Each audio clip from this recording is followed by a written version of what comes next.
Thanks, guys. Great to be here. And so this was huge. Donald Trump released his education plan. It's based on 10 principles, he calls it. And it is absolutely explosive. What was really amazing to me is that there was virtually no media coverage. But some of the highlights, he promised to shut down the U.S. Department of Education, get rid of all education coming out of Washington, D.C., and also to respect the authority of parents and states to oversee public education rather than the feds. Now, shutting down the U.S. Department of Education was just one part of this plan. He talked about restoring prayer in schools. He talked about restoring patriotism in schools. And if you take it together, this would be really a radical revision of so-called education. It would shake the education establishment to its core. I want to show you a little clip before we break down some of the other points.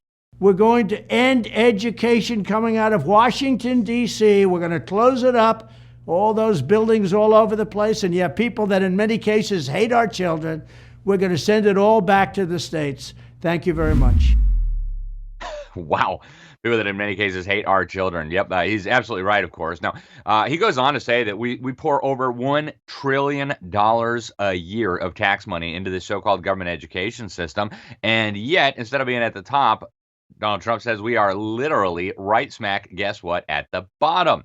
And of course, he's absolutely correct. And he pointed to the racial, political, sexual indoctrination of children.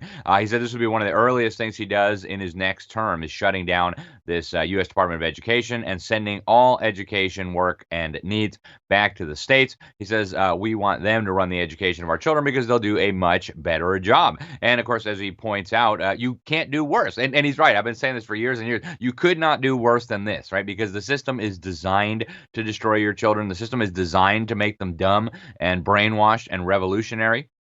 And so, it's hard to imagine something that would be worse than the current system we have.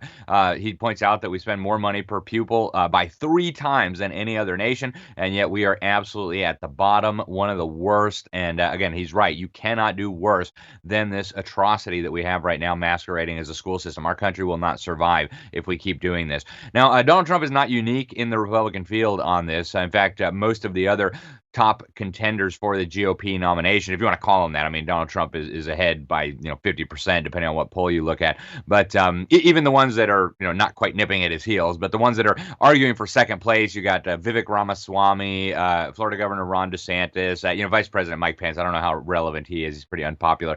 But all three of them have endorsed the idea of kicking education back to the states where constitutionally, at least, it would belong, right? 10th Amendment, all powers not delegated to the United States are reserved for the states or for the people, education not being delegated to the federal government. Therefore, it is reserved. I think the founders originally envisioned families and churches, but, states is maybe better than nothing. Now, Ronald Reagan actually vowed in his campaign to shut down the U.S. Department of Education, although he was never able to get that done. And this is actually not the first time that Trump suggests shutting down the department. Back in 2016, he said that he'd be interested in that, but his education secretary, Betsy DeVos, actually did quite the opposite. She cemented Common Core in place. She went down and met with the G20 and signed an agreement promising to internationalize education. So, but this time around, I was actually just this weekend, I spoke at the Reawaken America Summit, got to spend some time with a lot of the people who are going to hold top positions in the next Trump administration if he gets elected. And the common refrain was, hey, last time we didn't know exactly who was good, who was bad. This time we know exactly who's who. Good guys are coming in, bad guys are out.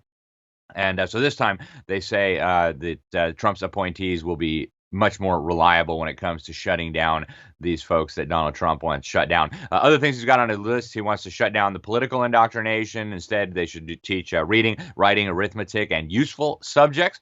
He said he would end the anti-American propaganda being force-fed to children. Instead, they'd learn to love their country.